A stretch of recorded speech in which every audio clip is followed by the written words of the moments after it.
First of all, you don't know me. We're all about that high school drama girl, all about them high school queens. We'll take you for a ride in our comic girl, cheering for the right team. Drama queens, smart girl, rough girl, fashion but you're tough girl. You could sit with us, girl. Drama queens, drama queens, drama queens, drama queens, drama queens.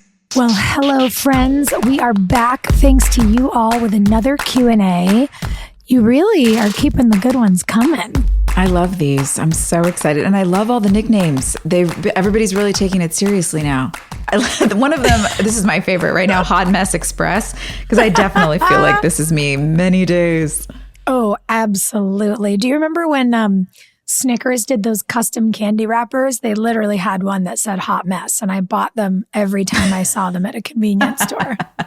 I do not remember that, but I feel like I need that in my life now. Well, we should start with Hot Mess Express. They would like to know, if you had to wear one of your characters' outfits in real life, which outfit would you wear and why? Oh, man, this is hard to say. There's just been so many great ones throughout the seasons. Mm-hmm. Oh, gosh. I don't know. I feel like there was a one with I had my hair in a side braid and red lipstick, and it was like this tan top with maybe it was a button up. I feel like that one looked really pretty. I can't remember exactly what it is, but I feel like that was one that I went like, I would definitely wear this in real life. What about you? I remember that. I think maybe I'm feeling nostalgic about it because we just watched it recently. But on Brooke and Julian's, date episode where they run around and cross everything off her bucket list, there was just something I loved so much about that sort of charcoal gray and then lighter gray striped dress. Oh, yes. It was so French, and you had your red lipstick. Yes. Yeah. And on the back of the scooter and the heels. I just thought it was so cute. And I'd like to have that dress and then Vespa around town for a day. That sounds good. That sounds fun. Okay, so we got Keeks here. Hey, Keeks. Wants to know, if you could time travel, where would you go? Ooh, that's actually so interesting because we're kind of talking about time traveling in our outfits, but not back to whatever that was or whatever year you wore it. Like, would you want to go to a completely different time period? I would. Actually, this question came up in a box of dinner time questions. We have this thing that we sit down at the table, and sometimes if it's if it's not a super chatty day, but we want to connect, we'll pick some questions out of the box and ask each other. And this came up last night. It was more, would you rather spend a week in the past or in the future? But I think the future all the way. Like, if I could time travel, I would want to go into the future. We know so much about our past. We can find out so much about our past, but the future is the one giant unknown. So I would love to see what that world is like. Interesting. I immediately thought past because there's moments I would have liked to be in the room for.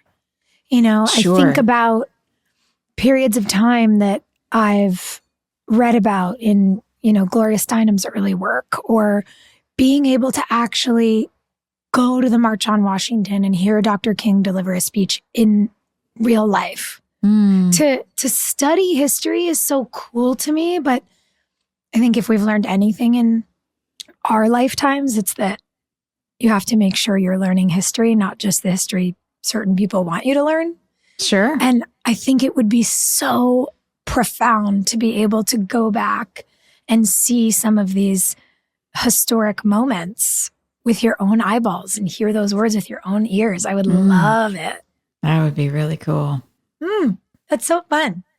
Okay. Tay wants to know, shifting gears, characters like Karen, Keith, and Haley often serve as mentors to others in the show.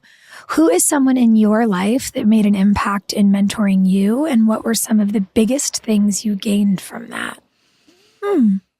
That's tough. I mean, mentors have been a difficult, considering my history with trusting the wrong people and, what I just wrote a book about. I think that mentorship has been something that's been hard to find, to really know like who I could trust. But there are a few there are a few people in my life who are 10, 20 years older that I feel like I've had pockets of time with where they may not have been with me for the full last like 20 years or whatever, but I have these wonderful, my friend Jackie in LA, Daphne was a wonderful mentor to me when we were on One Tree Hill. She and I spent so much time together. And then when I left the group that I was in and then moved back to LA, she was also really helpful. And then I have like spiritual mentors who I haven't spent time personally with, but I've studied their work, like C.S. Lewis or Tim Keller, and they've contributed so much to my faith being a structure of built so much around logic and science and not just like going with what you feel, because I think our feelings can be just so deceptive. And those voices in my life have been really powerful. Yeah. What about you? Yeah, I get that. It's interesting because I think, so similarly to what you're talking about, a lot of the people who were supposed to be our mentors, on our first job were not. Yeah. And then it was really interesting to find mentorship. We didn't get to look up to our boss, but I definitely got to look up to Daphne. And she definitely was such a good example for me of what it looked like to be simultaneously so collaborative and to work in community, but to be really courageous. My best friend Nia is like that for me, even though she's younger than me. She's absolutely a mentor in my life and someone who has always encouraged me to be the fullest version of myself, to embrace my intellect, to embrace my curiosity, to embrace everything that I think in particular women are so often told to make smaller about themselves. Yeah. And that has been so valuable to me.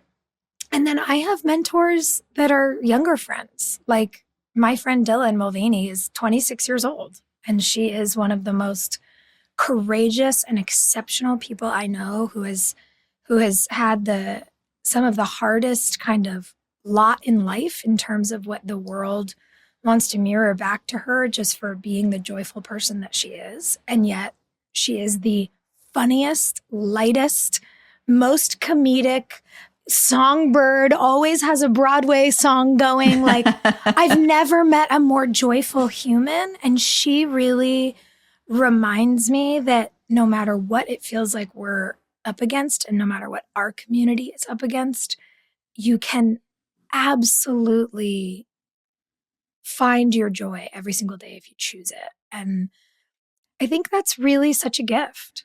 Yeah. Isn't it incredible how much we can also learn from people who are younger than us? It's something that I didn't know that I could have that gift until I got older.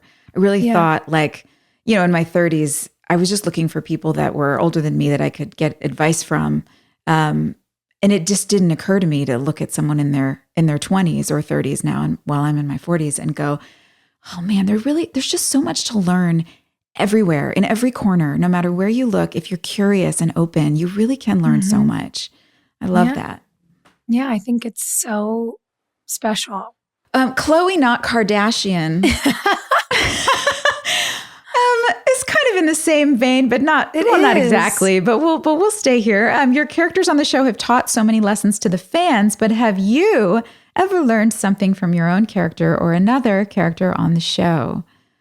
It's hard, Khloe, not Kardashian, because we were not watching the shows the way that you guys were, like watching these stories linearly and absorbing the character arc in the same way that you were. So, I mean, I can't speak for you, Sophia, but for me, it was harder for me to learn lessons from my character in that way because I wasn't watching her or like pulled back as a bird's eye view of observing her activity. So I feel like I learned more from playing her and from being on set and learning how to get into the mind of someone that's not me or doesn't think like me and allowing myself to live in that empathy. I think that was a really valuable lesson. But I don't know as far as like actually learning from Haley. I don't know. What about you? Well, Yeah, I'm not really sure either, especially because now we're in this sort of accordion time where we're watching the show so long after we made it, but also reliving it moment to moment because we remember what it was like to make it. Yeah. So I do think now that we're into our 8th year of our podcast or our 8th season on the show, on the podcast, Yeah. I sort of see things now in so many more layers than I saw them then.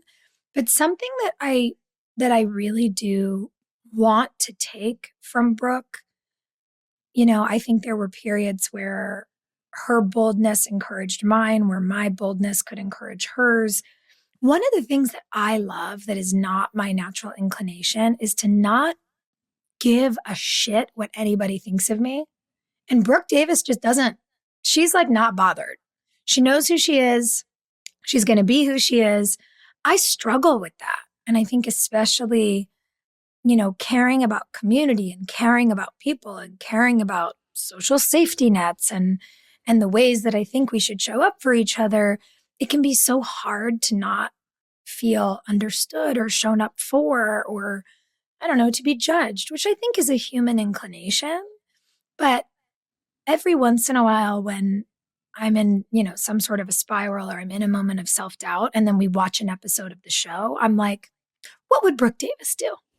And it really does give me, it has given me at different points over the last few years, some things that feel like lessons or some boosts of courage that I really kind of love. And I guess that might be why, and maybe you feel this way about Haley too. It's like she almost feels like a sister or a cousin or some person I know really, really well. Yeah. Even though I played her. Do you feel that? Yeah, for sure. Like I could easily step back into those shoes. I know her very well, but it's not me, but yes, a very close family member. Right? Certainly. Yeah, like definite inner circle of family. And then I realized, no, I sort of helped to make her up. Okay. Yeah.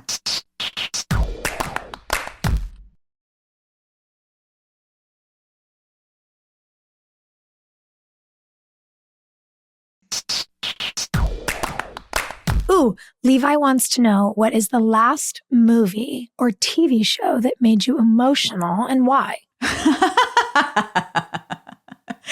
I'm only laughing because it's kind of silly, but I was watching Shrek the musical, which I'd never seen before. I have Broadway HD, and so I watched it the other day at a friend's recommendation, and I really thought I was not going to like it, which is why I had put it off for so long. But, my friend really liked it, and I wanted to see it, so I watched it, and I was so surprised at how good it was. What a great underdog hero story it was. I hadn't seen the cartoon since it came out, probably. So there's a lot I didn't remember about it. But the songs were great. And then you've got like poor Shrek, this underdog that nobody sees or likes. And he's singing this song about what it would be like to be a hero. And he's just like the ultimate unseen guy. And you so relate. There's a part of everyone that can relate to that. And funnily enough, like it was Shrek the musical for me. That was just 2 days ago. What about you? What about you?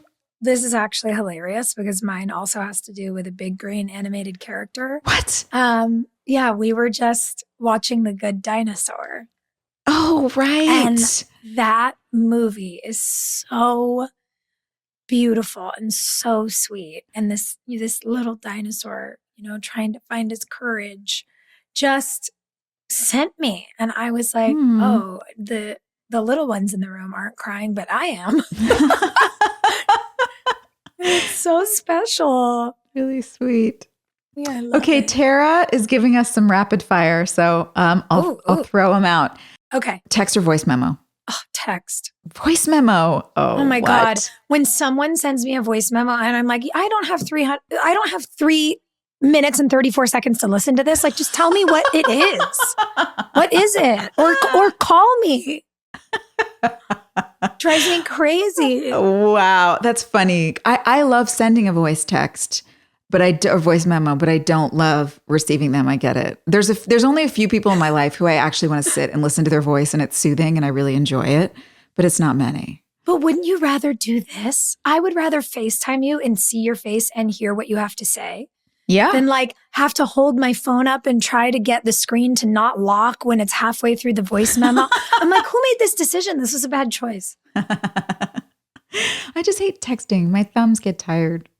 All right. Sit down dinner or a restaurant. Sit down dinner at a restaurant or takeout. Sit down. I'm torn. I don't know. It completely depends on the day. Yeah, I'll say sit down too. I'll say sit down. If I had to choose between never having takeout and never going to a restaurant again, I would choose I want to go to restaurants. So Yeah. yes. Okay, I love that. Okay, I'll do the next one. Okay. Lose sleep or skip a meal. Skip a meal all day long. Agree. I can bridge with a snack, but if I lose sleep, it hurts all day. Yeah, exactly. Okay. Passenger or driver? Driver. Me too.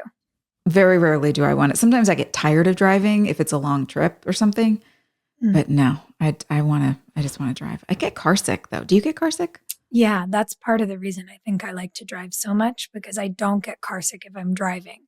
Yes. But if I'm in the passenger seat, I do. Same.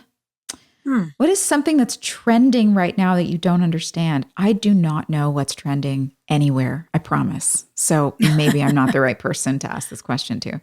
Oh man, I read Mac's question and thought fascism, and then realized maybe that answer's a little dark, but it does make me very sad. Patricia has a happier question for us, Joy. Patricia wants to know, what's the most adventurous thing you've ever done?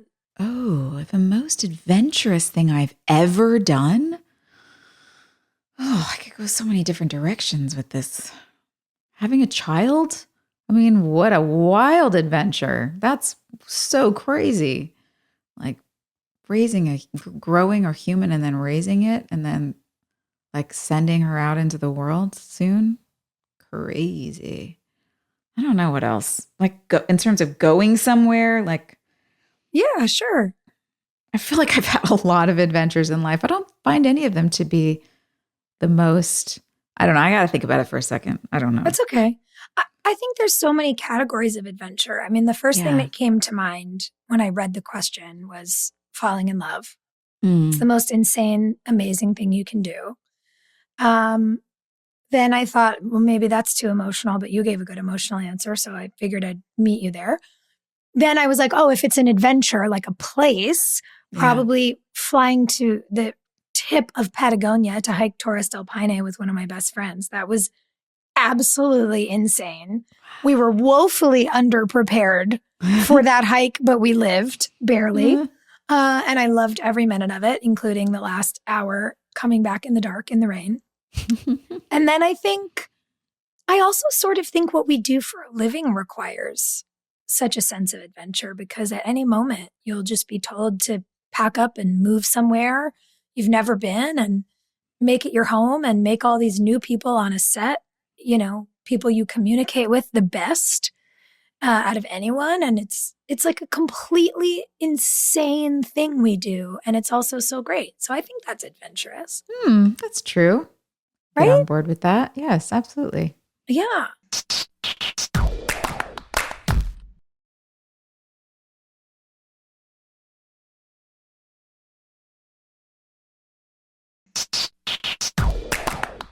Samantha says, what do you love the most about your character? Hi, Samantha.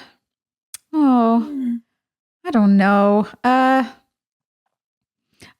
love Haley's insouciant. She's got this thing about life. It's the French word is insouciant. It's very like as it's going to be. Like, laissez-faire, sort of like whatever. She's got this sense of like letting things roll off of her, that even though she can get passionate and be, I think she can be a bulldozer if she needs to be. She can be the girl that makes everything happen or helps solve problems or going back and forth. But there's this lightheartedness that's like, it's all going to be okay. And things kind of, she feels very steady to me. And I really, I like that quality in a friend. And so I like that in her too. I like that. Yeah, I think for me, one of my favorite things about Brooke is her loyalty. Yeah. There's a sort of core essence of that about her no matter how imperfect a person she might be, how she might stumble, lessons she has to learn, she really shows up for her people. And I think that's probably one of the things about her that even in the beginning, when I was like, how am I going to relate to this girl who's wacky and nuts? Like, who behaves this way? That was sort of the way I found into her. And then I think we had this sort of journey together because, as you say, you really have to get to know this person that you're playing and also find yourself in them and also know how they're different from you. And so it's a really interesting kind of relationship, especially to cultivate those relationships for as long as we got to. Yeah. And yeah, there's so many things I grew to love about Brooke Davis, but I think that's probably the central. Love it. A housewife from Tulsa wants to know, as a Bravo fan, I would love to know what your Housewives tagline would be. Okay, remember how I said I don't know what's trending anywhere? Yeah. I also have never seen an episode of Housewives Me neither. of anywhere, any kind. You haven't? No, I've never watched it. So I don't even know what the tagline, framework is. Okay, so I only know this because my dear friend Jake Arnold, who's, if anyone out there is also a home design fan, one of the most talented interior designers ever, who has a gorgeous British accent, which makes his content extra fun to watch. Jake and I talked about this at our friend's wedding because he was like, what do you mean you don't watch the Housewives? And I was like, Jake, I don't have time. What's the deal? And he said, okay, so that all these housewives have this tagline and it'll be like, in this town, I don't know, then something ridiculous. So each of them have it like their own, or is it like each show they all say the same one? Each woman has her own? I think each woman, hold on, I'm going to look because we texted about this. Oh, wait, our producer's on board. She says they all have their, oh no, this is, and our assistant, hi. Okay, they all have their own. It's for the opening show, like the beginning of the credits. Oh, they've all got their own little tagline. Oh my God, okay. So Jake sent me one and he said this was because it rained during our friend's wedding where we had this conversation. And the one he suggested in trying to teach me how this works was, weather is unpredictable in this town, but come rain or shine, I'm still the brightest bitch here. I'm obsessed. And then he sent another one. He said Ryan's would be, why take the zest from a lemon when I have a zest for life? Like, so I guess in this town is not a requirement, but this is so fun. So anywho, Joy and I don't know, but Jake Arnold has great in this towns for you. Okay, I'm asking ChatGPT. I need some original taglines. Is it called a tagline? Yes, for the Real Housewives. The real. Okay, here we go. Let's see if it gives us any that we like. Wait, this is so good. What did you get? There's so many. Okay, here's one. I don't chase drama. I invite it in and offer it a cocktail. Oh my God, that's fab. Jake sent another one because now I'm typing to him about it and he said, ooh, how about this one? In a town full of swimming pools, I'm having the last lap. Guys, this is brilliant. Here's money can't buy class, but it did pay for my patience. What? Incredible. Is that a therapy thing, maybe? A therapy thing? Like if we go to therapy, we would get it? Yeah, you go to therapy, you pay for that, and then you learn to be a more patient person? Yeah, I guess that. Oh, that's how I was imagining it. Like, well, I mean, money can't buy class, but it did pay for my patience. Like with all the craziness that's going on around life, like it bought some version of contentment or in the middle of chaos. I don't know. Maybe. I mean, I'm sure that only lasts for a little while. Loyalty is everything until you give me a reason to forget your name. I don't play nice. I play to win. Oh, man. These are all really biting, though. I wouldn't say any of these are mine. I don't play nice. I play to win sounds very much like something someone said on One Tree Hill once. It does. Don't you think? Yeah, that feels like a what was the Emmanuel Vaugier? Oh yeah, Nikki. Vaugier's character. Yeah, Nikki. It feels like something Nikki would say, or like an Alex Dupre could say. An Alex Dupre line. It could have been a Katie line. Yeah, for sure. You know? Yeah. It's very like, you'll never be Sarah, neither will you. I love this game. I don't know if I can fully answer your question, my friend, but I will. I'm happy that we got a chance to dive into all of those because that was really an enlightening and fun experience. Thanks for the laugh. I loved it. Keep your questions coming, guys. They're so fun for us. We want to hear your taglines next time. Sign off we want your nickname, then your question, and then you can sign off with your little tagline. Yes. Yes, if you were a character on the Housewives of Tree Hill, what would your tagline be? Yes, send them in, please and thank you. Bye. Bye.